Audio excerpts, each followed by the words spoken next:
Estimadas amigas y amigos, sean todos ustedes bienvenidos una vez más a este su espacio denominado Asesoría Jurídica Virtual, en el que compartimos con ustedes cápsulas jurídicas dando a conocer una variedad de temas. Hoy en especial estaremos compartiendo un tema muy interesante denominado asistencia familiar, tal vez más conocido por la gente como el régimen de pensión alimenticia. Veremos los 5 aspectos fundamentales de este instituto jurídico y además qué debemos conocer cuando nos afrontamos a un proceso judicial y qué consecuencias tiene su incumplimiento. Así que les doy la bienvenida una vez más y comenzamos. Bueno amigos, uno de los primeros elementos que tenemos que tomar en cuenta es saber en qué consiste la asistencia familiar o de qué se trata la asistencia familiar. Pues nos remitimos a nuestra ley familiar, la ley 603, Código de las Familias y del Proceso Familiar, que nos dice en su artículo 109 que la asistencia familiar es un derecho y una obligación de las familias, que tiene por objetivo o cuya finalidad es garantizar los recursos necesarios para solventar necesidades básicas de la vida, como ser la educación, la alimentación, la salud, la recreación, la vestimenta y la vivienda de los miembros de la familia que así lo requieran. Es posible solicitar esto por la vía judicial si es que la persona obligada no la presta voluntariamente. Además, está siempre preponderado por el Código de las Familias el interés superior de niños, niñas y adolescentes. El segundo aspecto importante que debemos conocer es el cómo otorgarla o cómo solicitar la asistencia familiar, y existen dos formas básicamente. La primera es la vía voluntaria o el libre consenso entre progenitores, en el cual ambos establecen un acuerdo o un documento regulador de asistencia familiar en el que se fija el monto y otros elementos importantes como gastos extraordinarios y el régimen de visitas para el progenitor que vaya a otorgar la asistencia. Este documento será homologado por la autoridad judicial para su posterior cumplimiento. La segunda forma es justamente la vía judicial, donde es la autoridad jurídica la que establece un monto previamente analizando elementos probatorios para justificar un equilibrio entre ambos progenitores y entre las necesidades y capacidad económica de quien vaya a prestarla. La tercera característica importante de la asistencia familiar es justamente saber desde cuándo puede uno pedirla o puede ser otorgada desde qué momento.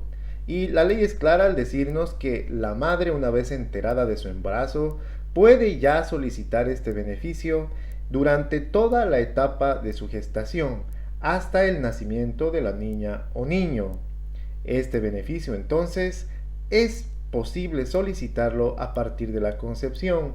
Una vez que nazca el niño o la niña, tendrá que ser traspasado en su favor para su respectivo cumplimiento. El cuarto elemento importante también es saber hasta cuándo debe ser otorgado este beneficio, y la ley 603 es muy clara al respecto, al decir que el beneficio de asistencia familiar podrá ser otorgado hasta cumplida la mayoría de edad. En este caso hablamos de 18 años.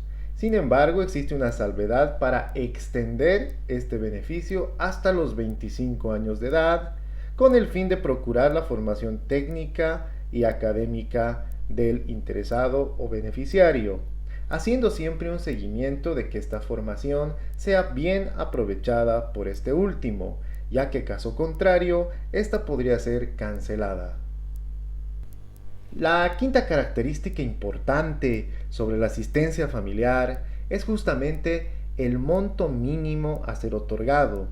Y la ley 603 es muy clara al decirnos en el artículo 116 que no podrá ser calificado un monto inferior al 20% del salario mínimo nacional. Si consideramos que a la fecha el salario mínimo nacional es de 2.121 bolivianos, pues el 20% son 424 bolivianos. En ese contexto, decimos que no puede otorgarse un monto inferior a los 424 bolivianos, independientemente de si los ingresos del obligado son superiores o inferiores al salario mínimo nacional, o en su defecto éste no tenga una fuente laboral, toda vez que la ley presume de que tanto madre como padre, ambos progenitores, son plenamente capaces para valerse y procurarse un trabajo estable y digno. Por tanto, calificar un monto inferior al que acabamos de mencionar es completamente ilegal y nulo de pleno derecho. Pasamos a explicar brevemente los elementos que debe considerar la autoridad judicial antes de emitir un fallo y dictaminar una sentencia fijando ya un monto de asistencia familiar dentro de un proceso. Ya el artículo 116 del Código de las Familias dispone que la autoridad judicial debe valorar siempre las necesidades básicas de los beneficiarios y la posibilidad económica que tenga el obligado. Sin embargo, también deben valorarse elementos que están ya en la Constitución Política del Estado.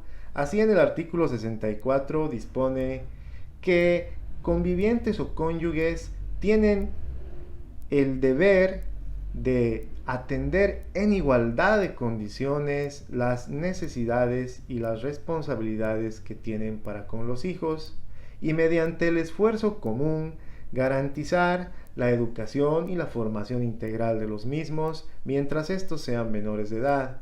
Por tanto, la autoridad judicial deberá siempre hacer un equilibrio entre estos aspectos y velar siempre por la igualdad de condiciones entre progenitores sin parcializarse por un bando o por el otro, siempre primando y priorizando el interés superior del niño, niña o adolescente. Por último, debemos mencionar que una vez fijado el monto de asistencia familiar o homologado el acuerdo por la autoridad judicial, el obligado tiene el deber de asistir periódicamente o depositar este monto en alguna cuenta bancaria fijada para este efecto. El incumplimiento a este deber origina que la parte interesada o el progenitor que tenga la guarda de los menores de edad pueda solicitar una liquidación de los meses por pensiones devengadas. Esta liquidación pasará a conocimiento de la autoridad judicial, quien otorgará el plazo de 3 días al obligado para que cumpla y liquide esta deuda. Caso contrario, podrá ordenar en última instancia el apremio corporal del obligado. Por tanto, hay que considerar que la consecuencia más fatal que tiene la asistencia familiar ante su incumplimiento es la privación de libertad del obligado. Bueno, amigos, esperando que les haya servido de mucho esta pequeña cápsula jurídica, me despido no sin antes invitarlos a que nos sigan por nuestras redes sociales o que se comuniquen con nosotros por nuestra línea de WhatsApp.